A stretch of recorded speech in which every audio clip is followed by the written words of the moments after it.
오늘 주님은 바리새인들을 향하여 두 번째 이어지는 말씀을 주고 있는데, 화 있을진저라는 아주 통탄 어린 말씀을 하고 계셔요.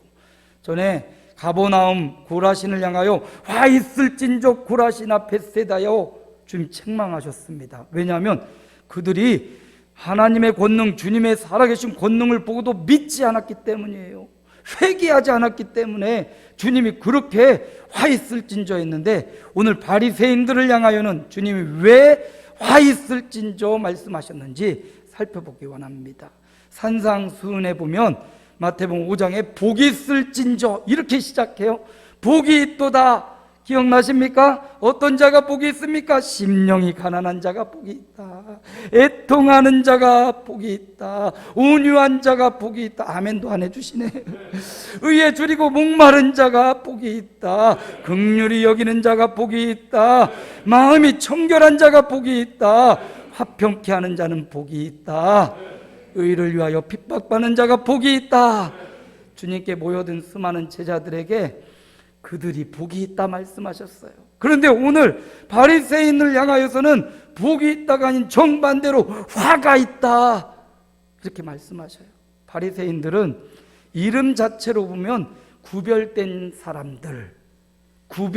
사람들이란 뜻이에요. 세속의 무리, 탐욕의 무리, 그들과는 우리는 구별된 무리다라고 해서 바리새인, 그곳에 가입한 사람들은 구별된 삶이 요청되었어요. 그러니까 얼마나 사람보다 더 정의롭고 더 깨끗하고 그러려고 세운 무리가 바로 바리새인이란 말이죠. 그런데 모임의 이름의 취지와는 다르게 시간이 지나다 보니까 거룩하고 구별된 무리가 아니라 형식만 남고 껍데기가 남은 무리가 되었어요. 그러니까 여러분, 의미를 잘 살려나가는 그런 사람들이 돼야 되는데, 우리 아름다운 교회가 아름다워지려고 또 아름답기 때문에 별로 인정을 안 하시나요? 아름다운 교회라는 이름을 얻었는데, 이름은 아름다운 교회인데 행실은 아름답지 못하다면, 그 의미를 잃어버린다면, 아름다움의 의미를 겉모습으로 치장해서 더 예쁘게 하고 더 겉을 치장하는 데 힘쓴다면 이름과 취지와 전혀 상관없는 무리가 될 겁니다. 아름답다라는 것은 단정한 것도 의미하지만 속마음이 어떤 속셈에 의하여 움직이는 게 아니라 그 속마음이 관용하고 배려하고 사랑하는, 그래서 겉과 속이 함께 아름다워지는 그런 공동체가 되어야 될 줄로 믿습니다. 바리새인도 이름은 그렇게 참 구별되고 특별한데 시간이 지나고 타락하고 그 초심을 잃어버리니까 그들이 주님 앞에 책망받는 무리가 되었습니다.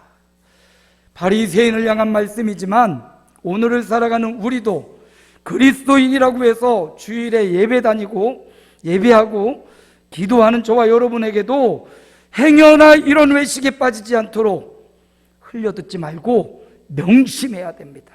그래서 오늘 말씀의 제목을 바리새인들에게 했던 말씀이지만 나에게 하신 말씀이라고 생각해서 흘려듣지 말고 명심해야겠다. 그래서 이런 제목을 잡아봤습니다. 무엇을 흘려듣지 말고 무엇을 명심해야 되는지 오늘 본문을 통해서 살펴보기 원합니다. 첫 번째, 흘려듣지 말고 명심해야 될 첫 번째 사항은 따라합니다. 하나님을 사랑하라. 바리새인은 구별된 무리라고 해서 그들이 온전한 11조를 드렸습니다. 그래서 오늘 말씀해 보면 소득의 11조에 더 나아가 채소까지도 10분의 1을 구별해서 성전에 바쳤다는 거예요. 그래서 말씀해 보니까 박하와 운양과 채소의 11조까지도 구별해서 하나님 앞에 드렸다는 겁니다. 얼마나 올바르고 바르게 온전한 11조를 했는지 우리에게 보여줍니다.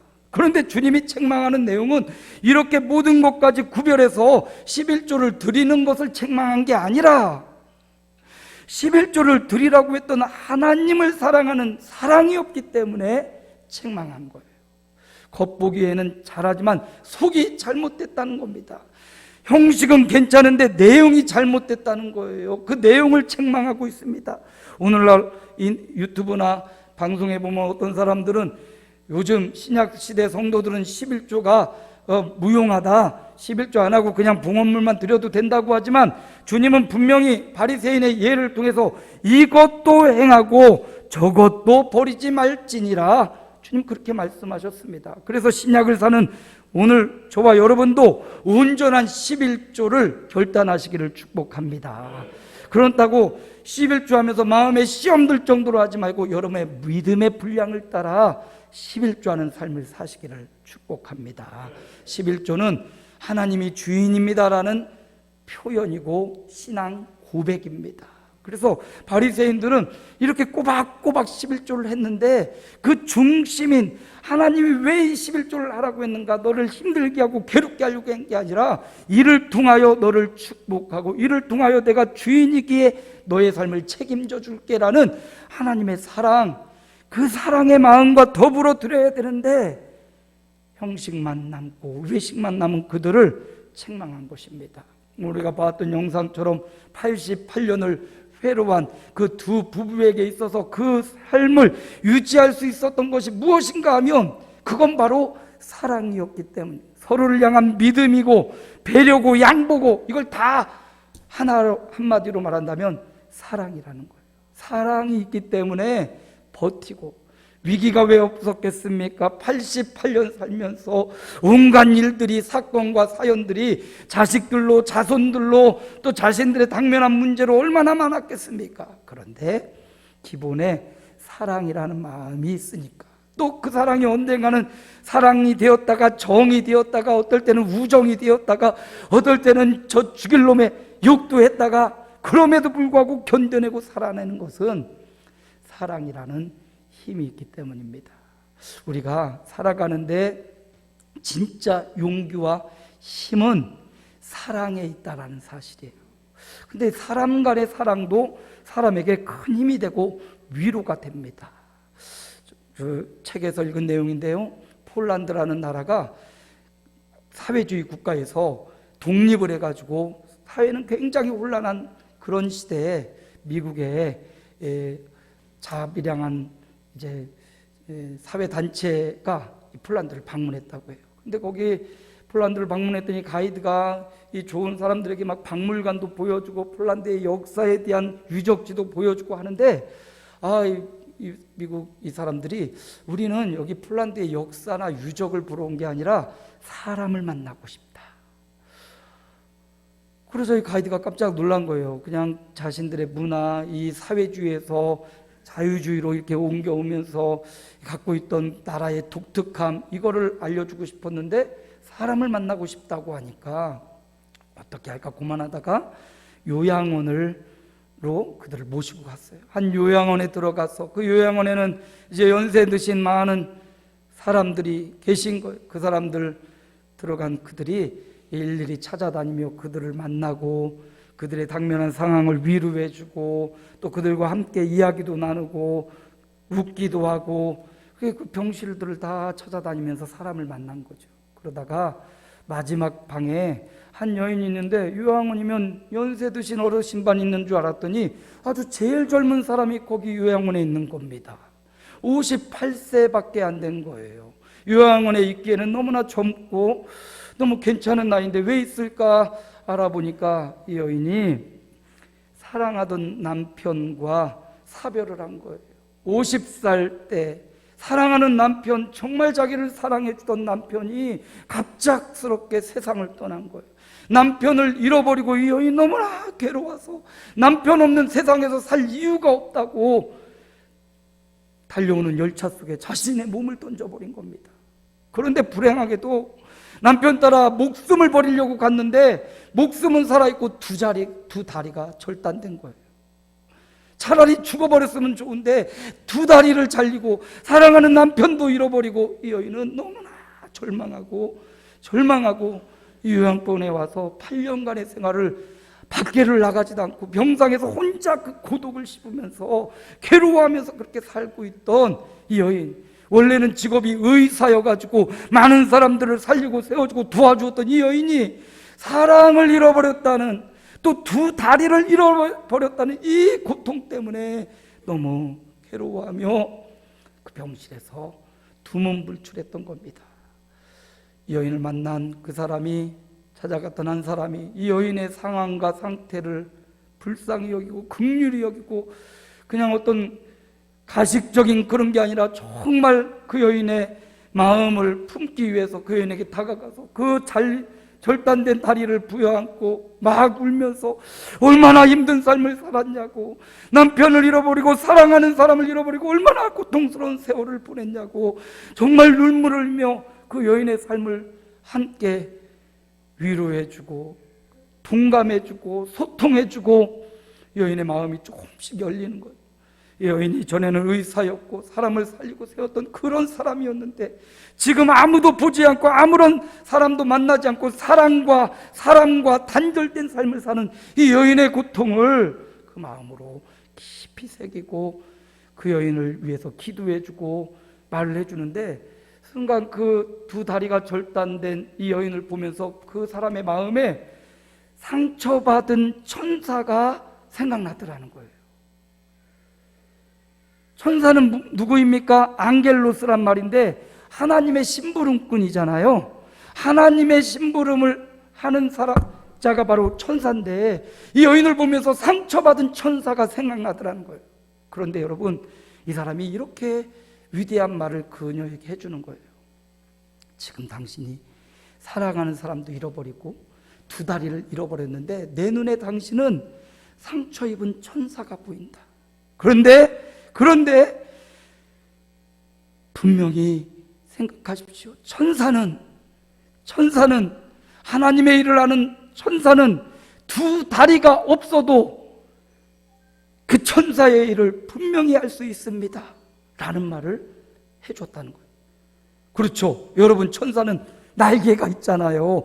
두 다리가 없을지언정 천사는 날개가 있기 때문에 하나님이 주신 사명, 심부름을 할 수 있다라는 거예요. 지금 두 다리를 잃었고 사랑하는 남편을 잃었지만 당신은 하나님의 천사라는 말을 듣고, 두 다리가 없지만 날개가 있기에 그 날개로 다시금 또 다른 사람을 도우고 또 다른 사람을 살릴 수 있다는 용기를 얻게 되고, 그 여인이 그 즉시 그 두문불출하던 병실에서 휠체어를 타고 다시금 삶의 용기와 희망을 가졌다는 그런 이야기를 책에서 읽은 적이 있습니다. 여러분, 절망과 고통은 사랑으로부터 단절되었을 때 오는 거예요.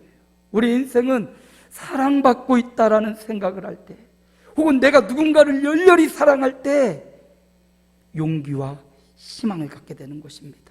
나 너무 삶이 무미건조해, 나 좀 맨날 반복되는 다람쥐 쳇바퀴 같은 삶을 살고 있어, 그런 분들은 사랑을 시작하시기 바랍니다. 그 사랑이 남녀 간의 사랑일 수 있지만 진정한 사랑은 하나님을 사랑하는 것입니다. 왜냐하면 하나님은 우리 인생을 창조하시고 우리를 만드시고 내가 너를 사랑하되 끝까지 사랑한다 말씀하시고, 또 하나님은 어떤 분이시냐면 스바냐 3장 17절에 보니까 우리 함께 읽습니다. 너의 하나님 여호와가 너의 가운데 계시니 그는 구원을 베푸실 전능자시라. 그가 너로 말미암아 기쁨을 이기지 못하시며 너를 잠잠히 사랑하시며. 하나님은 우리 가운데 계십니다. 내 안에 계십니다. 그리고 어디서나 나를 떠나버리지 않으시고 잠잠히 사랑하십니다. 부모 입장에서 자녀를 정말 사랑하지요. 그러나 자녀가 자라는 그 삶의 현장을 다 따라다닐 수가 없습니다. 다 케어하고 다 보호해 줄 수가 없습니다. 그래서 하나님은 우리에게 성령 하나님을 보내셔서 어느 자리 어떤 환경에 있어도 그 성령님 의지하고 사랑하여 이겨낼 힘과 용기를 주시는 분, 잠잠히 사랑해 주시는 분, 그분이 바로 우리 하나님이십니다. 그러니 그 사랑을 받은 저와 여러분은 사랑하며 살아가야 되는 것입니다. 신명기 6장 5절입니다. 함께 읽습니다. 너는 마음을 다하고 뜻을 다하고 힘을 다하여 내 하나님 여호와를 사랑하라. 사실 자녀가 부모를 엄청나게 사랑할 수 있지만 부모가 자녀를 사랑하는 것만큼 따라갈 수가 없지요. 대부분은 그렇지요. 가끔, 아주 가끔 자녀가 부모를 더 사랑하는 경우도 있습니다만은, 그러나 대부분은 부모가 자녀를 더 사랑하고 어린 시절부터 그가 성장하는 과정까지 부모의 영향력 아래 살아가는 것이 자녀입니다. 마찬가지로 우리 하나님을 아버지로 섬기고 있는데 하나님 아버지께서 우리를 얼마나 사랑하시는지 그 사랑을 감격하고 감동하여 이제 우리가 마음을 다하고 목숨과 힘을 다하여 하나님을 사랑하는 저와 여러분 되길 소망합니다. 자식이 부모를 사랑한다면 얼마나 사랑하겠냐면 우리가 하나님을 사랑하려고 최선을 다해도 하나님의 사랑에는 미칠 수가 없다는 사실, 이 사실을 기억하면서 바로 이 사랑, 하나님이 너를 사랑한다는 이 사랑이 우리를 힘있게 하고 우리를 용기 있게 하고 우리를 다시금 예배하게 하고 우리를 하여금 다시금 일어나게 하는 힘이라는 사실을 기억하시기 바랍니다.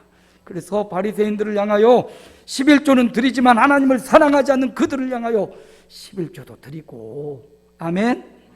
예배도 드리고 헌신도 하고 봉사도 하고 하나님을 최고로 사랑하라, 이런 말씀을 명심하라고 우리에게 주신 말씀입니다.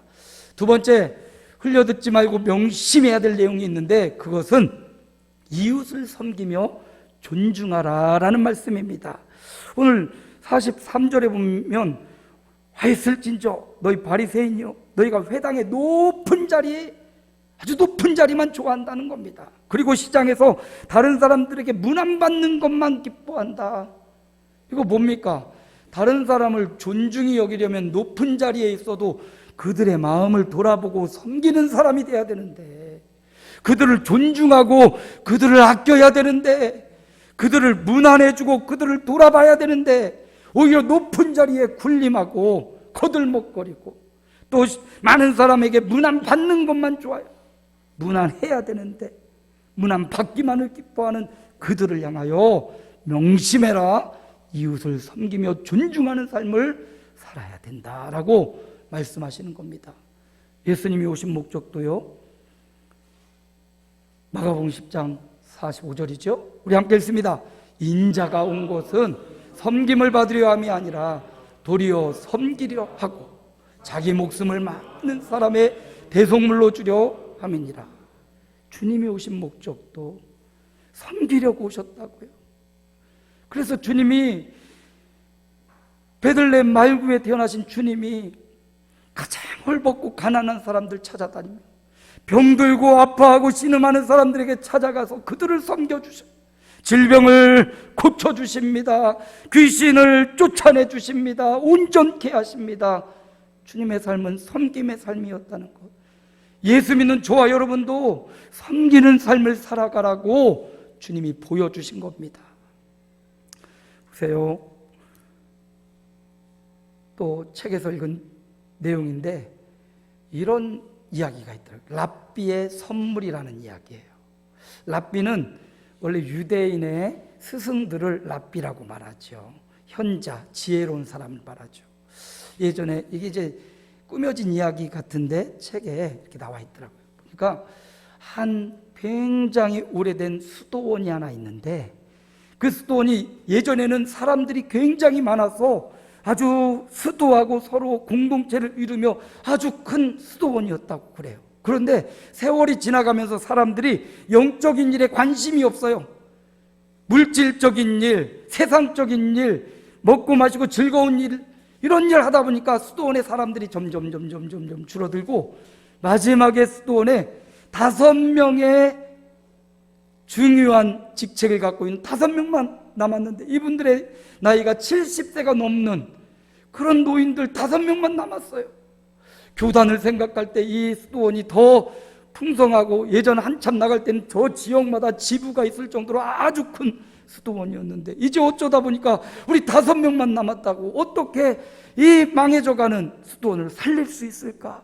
이 5명의 노인들이 머리를 맞대고 야 이렇게 해야 되는 거지 저렇게 했어야지 뭐가 잘못됐지 5명이 그렇게 싸우고 비판하고 하는 거예요. 그러다가 어느 날 그 깊은 산 속에 있는 수도원에 저 밑에 한 랍비가 와서 그곳에서 경건한 생활을 하는 사람 그 사람이 온다는 말을 듣고, 야, 우리 저 사람, 저 지혜자에게 가서 한번 물어보자. 어떻게 하면 이 수도원을 살릴 수 있을까? 수도원장이 대표가 되어 그 사람을 찾아가는 거예요. 랍비를 찾아가서 지혜자에게 물어보는 거예요. 아니, 우리가 전성기를 맞아서 우리 교단이 이렇게 커졌고 이렇게 했었는데, 한때 그랬는데 지금은 완전히 다 나가고 늙은 5명에 밖에 남지 않았다고. 어떻게 하면 우리가 다시금 그 전성기를 맞을 수 있는지 지혜자로서 비밀을 좀 알려달라고. 그랬더니 그 지혜자가, 아우, 그렇죠, 요즘요 시대가 그래요. 시대가 악하고요, 영적인 일에 관심 갖는 사람이 거의 없고요, 내가 모임하는 그 모임에도 사람들이 거의 없습니다. 참 시대가 어려운 시대를 우리가 살고 있네요. 요즘 시대와 같지 않아요? 참 어려운 시대를 살고 있다고 서로 한탄하면서 그냥 율법을 읽고 그냥 만남을, 헤어짐을 갖습니다. 이 수도원장이 헤어지면서 너무나 아쉬운 거예요. 그래도 당신은 지혜자니까 우리 수도원을 이렇게 좀 살릴 그 방법, 지혜가 있을 것 같은데 그 지혜 좀 조금만 나눠달라고. 그래서 이 랍비가 하는 말이, 잘은 모르겠지만, 그 비법은 내가 잘 모르지만, 당신들 남아있는 그 5명 중에 한 명이 여러분의 메시아가 될 거라고. 너희를 구하고 너희를 다시 일으킬 그런 사람이 너희 5명 중에 한 명이 분명히 있다고. 이런 말을 하고는 헤어졌어요. 수도원장이 돌아와서 5명과 함께 회의를 하는 겁니다. 아니, 뭐 지혜로운 이야기 들었습니까? 어떻게 우리 수도원을 다시 살릴 수 있을까요? 뭐 별말이 없더라고요. 그분도 똑같이 요즘 시대가 힘들다고, 요즘 다 어려우니까 별 방법이, 뾰족한 방법이 없는 것 같다고 그러면서 이상한 소리를 하더라고요. 무슨 얘긴데요? 우리 5명 중에 우리를 구할 메시아가 있대요. 글쎄, 이게 말이 됩니까? 이런 이야기를 5명이 나누고 각자 흩어져서 조금 오랜 기간 그 말을 계속 생각하는 거예요. 우리 중에 메시아가 있다고? 그럼 우리 5명 중에 메시아가 있다면, 우리를 구하고 우리 이 수도원을 부흥시키고 아주 크게 할 사람이, 다시 일으킬 사람이 있다면 누굴까? 생각을 하는 거죠. 깊이 묵상하면서, 그래, 그런 메시아감이라면 오랫동안 그래도 수도원을 이끌어온 수도원장, 이 사람이 아마 메시아일 거야. 그렇게 생각하다가 그 사람 말고 5명 중에 한 명이랬으니까 또 다른 사람, 저 사람은 진짜 지혜롭지, 리더십이 있어. 그럼 이 사람이 메시아일 수도 있겠네. 이쪽 사람, 저 사람은 아닐 것 같은데, 저 사람은 굉장히 순종적이기만 하고 뭐 따라가기만 하고 리더십도 없는데 저 사람일까 생각하다가, 그래도 저 사람에게도 굉장히 모임마다 순종적이고 희생하는 모습을 보면 저 사람이 메시아일 수도 있겠어. 이렇게 5명을 다 돌아보면서 이 사람이 메시아의 가능성에 대해서 이야기를 혼자 묵상을 하다가 결국 5번째 이 사람이 본인을 생각하는 거죠. 내가 메시아일까? 나는 아니지. 나는 죄인인데 내가 어떻게 이 수도원을 살리고 다시 일으킬 수 있는 사람이겠어? 나는 아닐 거야 하면서도 혹시나 나일지도 모르지 하면서 오랜 기간 이 이야기가 이 5명의 수도사들 마음에 깊이 새겨진 거예요. 우리 수도원장이 메시아일 수 있어. 아니야, 이분이 나일 수도 있어. 그런 마음을 갖다 보니까 그들 사이에 굉장한 친밀감이 돌고 그들 사이를 서로를 존중하고 존경하는 존경심이 점점 높아진 거예요.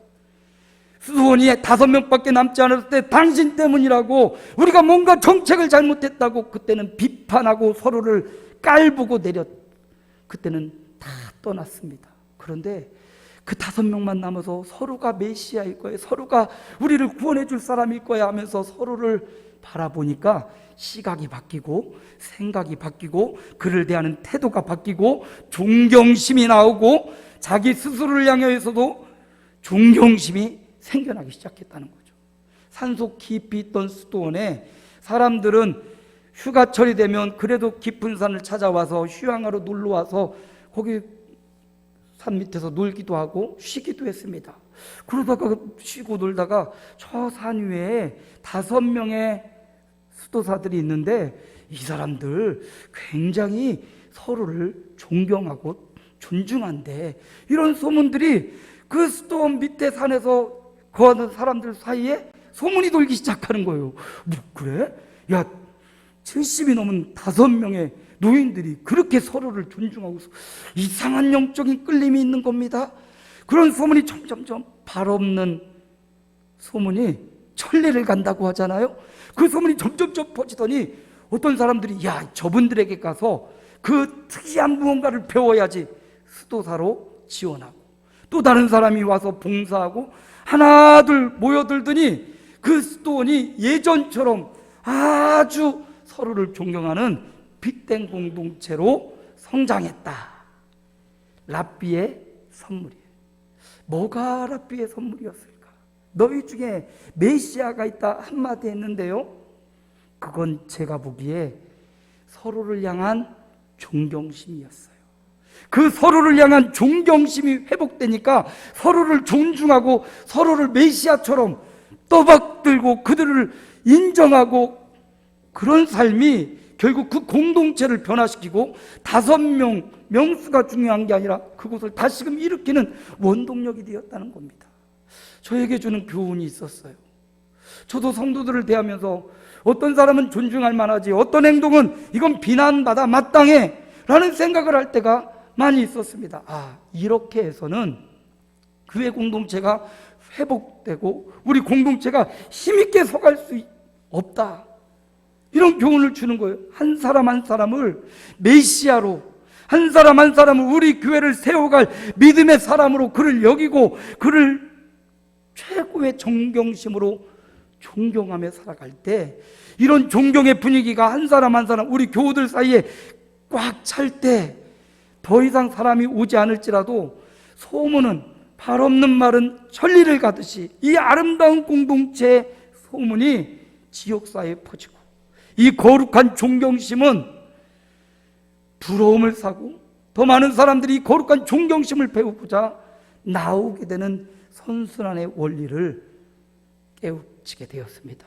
여러분, 주님은 말씀하셔요. 바리새인처럼 높은 자리로 올라가고 시장에서 문안받는 이 일을 통하여 하나님의 나라가 확장되는 것이 아니라고 분명히 말씀하시면서, 내가 온 것도 섬기려고 낮은 사람들, 연약한 사람들 찾아가고 만나고 고쳐주고 밤이 새도록 기도했지만 또다시 그들과 함께하는 삶, 그들을 존중해주고 그들을 아끼고 사랑하는 그것이 바로 세상을 변화시키는 힘이었고, 그 갈리 죽은 마을에서 시작했던 이 복음의 역사가 오늘 여기에까지 오게 된 이유는 바로 이 섬김, 다른 사람을 나보다 존중히 여기는 이 존경심, 바로 이 존중, 섬김에서 왔다는 사실을 우리에게 교훈합니다. 여러분, 우리도 흘려들으면 안 됩니다. 시대가 악하지요. 시대가 영적인 일에 관심이 없지요. 물질과 세상의 행복과 쾌락을 추구하는 이 시대에 살고 있지만, 그렇다고 우리가 그들을 따라 살아가면 안 된다는 말이고요. 우리 안에서 믿음으로 서로를 믿음으로 존중히 여기고 중심으로 그들을 사랑할 때, 섬길 때 우리 공동체는 사라지지 않는 공동체가 될 것입니다. 주님은 이렇게 말씀하시죠. 골로새서에 보니까 함께 읽습니다. 무슨 일을 하든지 마음을 다하여 주께 하듯 하고 사람에게 하듯 하지 말라. 골로새서에 보면 아비들아, 또 아들들아, 또 남편들아, 또 아내들아, 종들아, 상전들아, 이렇게 믿음의 형제들이 어떻게 살아야 되는지를 알려줘요. 가정 내에서 아내와 남편 간에, 부모와 자식 간에, 회사에서 사원과 회장 간에, 이런 관계에 대해서 설명을 해주는 결론이 뭐냐면 3장 23절이에요. 빨간색으로 기록된 부분 한번 읽습니다. 죽게 하듯 하면 된대요. 남편을 죽게 하듯 대우하라는 거예요. 아내를 죽게 하듯 그를 섬겨주라는 거예요. 사장님을 사원을, 또 아들을, 부모님을 죽게 하듯, 여러분 죽게 어떻게 합니까? 주님을 함부로 대우하시나요? 우리 인생의 주인이고 우리의 구원자 되시는 주님을 우리가 최고로 대접하고 인정하듯이, 여러분의 형제자매, 우리의 공동체가 죽게 하듯 하는 공동체가 되기를 소망합니다. 1차적으로는요, 믿음의 형제들에게 주는 말씀이에요. 골로새에 있는 믿음의 형제들에게 주는 말씀이에요. 우리가 우리끼리 더 존중하고 사랑하지 않고 어떻게 세상 사람을 사랑하고 품을 수 있겠습니까? 다 다릅니다. 약간씩 다르고요, 태어난 배경도 환경도 다르고, 물질이 많은 사람도 있고 적은 사람도 있고, 건강한 사람, 연약한 사람이 있지만, 하나님이 우리를 교회 공동체로 불러주신 이유는 섬기는 자가 되라고, 서로를 존중하고 그를 인정해주고 섬기라고 부르셨다는 사실, 바리새인들에게 흘려듣지 말고 명심하라는 이 말씀, 우리도 명심하여 이웃을 섬기며 존중하는 우리 아름다운 공동체가 되기를 소망합니다. 마지막으로 흘려듣지 말고 명심할 내용이 있다면 무덤 말고 무대가 되라는 겁니다. 바리새인들은 평토장한 무덤이라고 주님이 책망하셔요. 원래 민수기에 보면 사람은 시체를 만지면 부정하다, 일주일간 부정해요.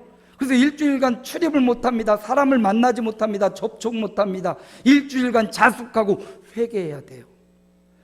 시체뿐만 아니라 민수기 19장 16절에 보면 누구든지 들에서 칼에 죽은 자나 시체나 사람의 뼈나 무덤을 만졌으면 이래 동안 부정하리라. 시체나 무덤을 만져도 부정을 타는 거예요. 죄가 임한 거예요. 그래서 무덤이나 시체를 만지면 일주일간 회개하고 격리해서 살아야 됐던 겁니다. 그런데 바리새인은 그냥 무덤이 아니라 평토장한 무덤이라고 했어요. 무덤은 표시가 나잖아요. 우리나라의 무덤은 이렇게 묘를 써서 묘자리가 있어 잔디를 씌우고 이렇게 만들어 놨잖아요. 이스라엘 무덤은 산에 굴을 파서 그 안에 집어넣고 돌로 이렇게 묻어놨기 때문에 아, 여기 무덤이야, 눈으로 보면 다 알 수 있단 말이에요.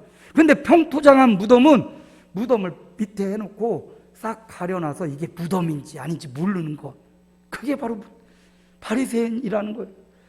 이 말은 바리새인들이 부정한 사람들이라서 그와 만나는 사람들을 다 부정타게 하고 자기뿐만 아니라 다른 사람도 죽고 다른 사람도 외식과 형식주의에 빠지게 하는 아주 나쁜 일을 하고 있다라고 말하는 겁니다.